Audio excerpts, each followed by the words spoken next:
lulutuin natin tulya na may gulay. Mayaman to sa iron at lahat ng vitamin B's na kailangan nyo.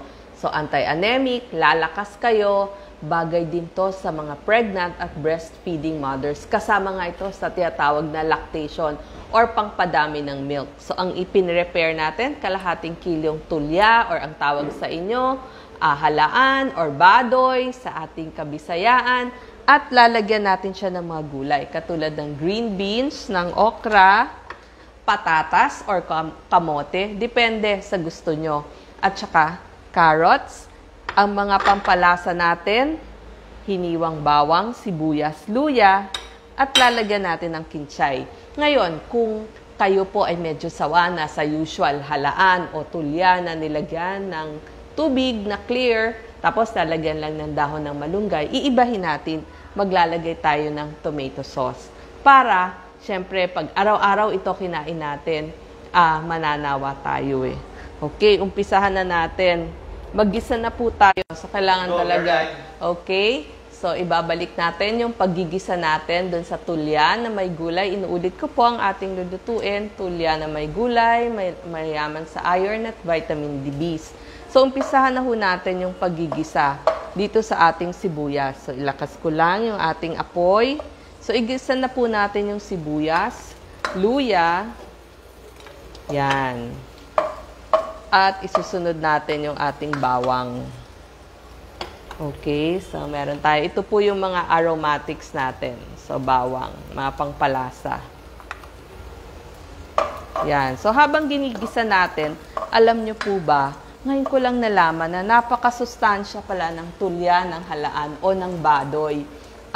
Ito po, iba't iba ang laki, iba't iba ang bigat. Tapos yung buhay niya, alam nyo, from 1 year to 500 years, nabubuhay pala to. Pero higit sa lahat, napakayaman niya sa vitamin B's. 824% ng pangangailangan natin. Para saan ba ang vitamin B? Kailangan natin yon para sa paggawa ng RBC.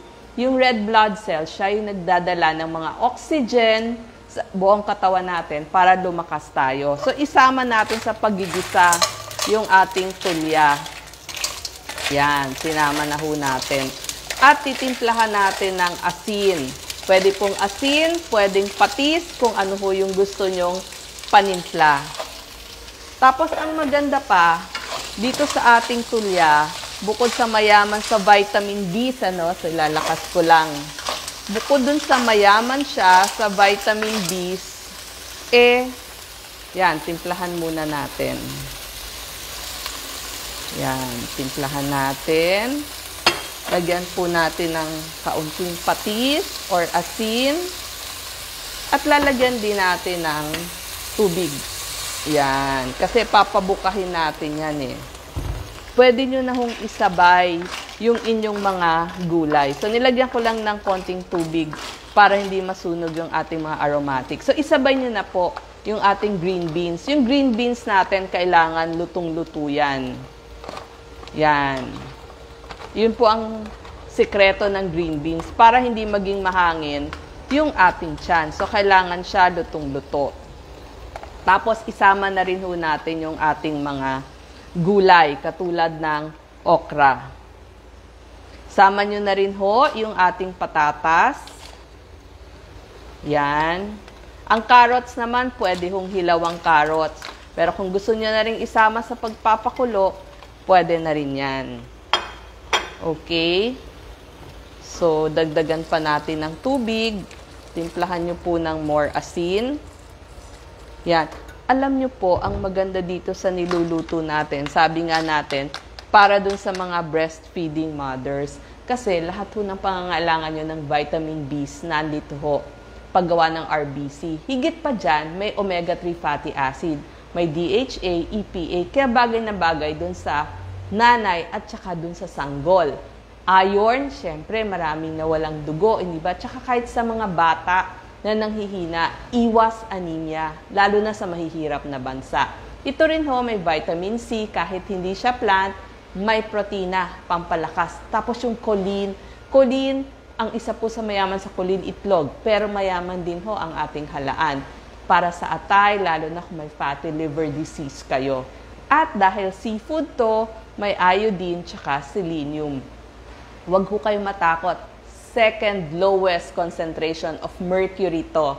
Kaya pwede po sa nagbe-breastfeeding. Actually, kasama po ito sa mga tinatawag nating clean seafood. Alamin nyo lang na yung pinagkunan, wala pong red tide. Nung panahon na bumili kayo.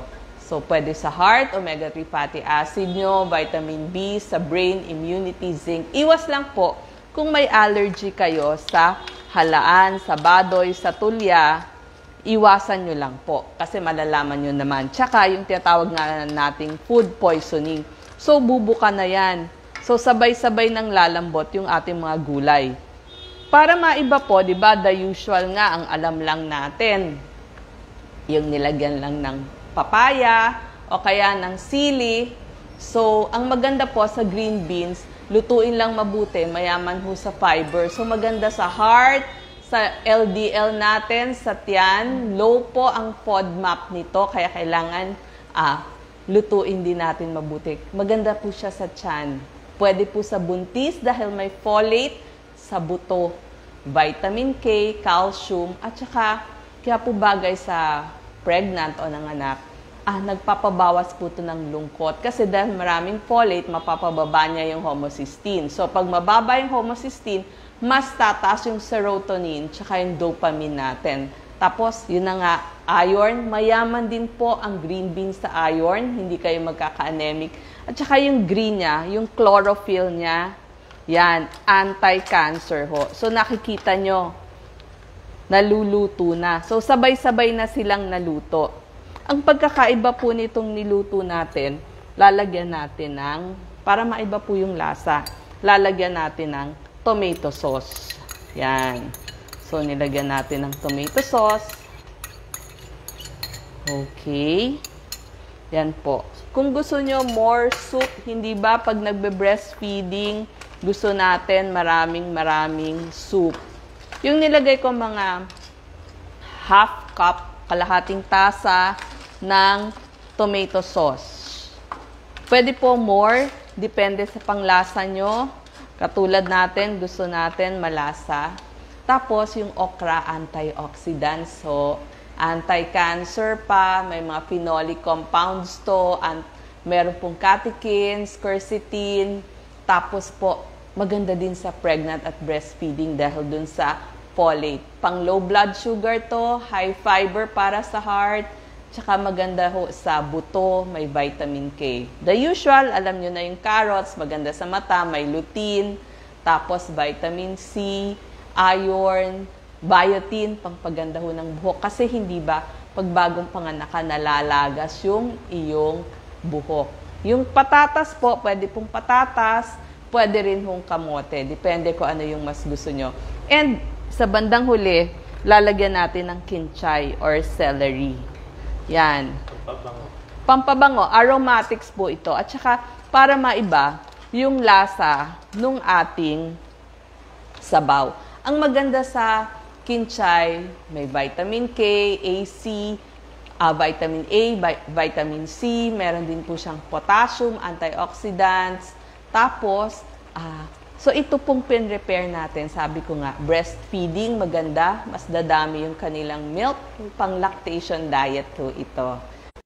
Okay, you're live. Yes, pwede rin po ito sa may GERD, sabi ko nga maganda to sa ating tiyan kasi low FODMAP to, bagay sa tiyan. Okay, so ang ganda-ganda nitong niluto natin, ibang klaseng luto. Ngayon ko nga lang ho na research na napakaganda pala ng clams, ng tulya, ng halaan. Okay? Kasi very nutritious. Maraming salamat po. Pakita natin.